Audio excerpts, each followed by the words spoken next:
kecelakaan tunggal dialami sebuah mobil di jalan tol Bali Mandara, Pesanggaran, Denpasar Selatan pada Rabu 14 Desember sekitar pukul 9.45.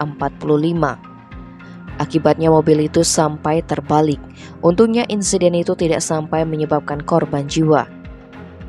Kasih Humas Polresta Denpasar Ibtu Iketut Sukadi menerangkan, peristiwa ini terjadi ketika mobil Wuling DK1501 QE yang dikemudikan Yuniarti 40 tahun serta penumpang Ita Murjanti 47 tahun melaju dari arah utara ke selatan. Namun setibanya di TKP, wanita kelahiran Lampung itu kehilangan kendali atas kendaraannya alias out of control. Mobil pun oleng menabrak pembatas jalan di sisi kiri, lalu terpental dan menabrak pembatas di sisi kanan hingga berujung terbalik. Kedua wanita yang sama-sama tinggal di kawasan Kuta Selatan itu berhasil selamat dan dapat segera keluar dari mobil yang ringsek. Yuniarti mengalami benjol pada wajahnya, sementara Ita terluka pada tangannya.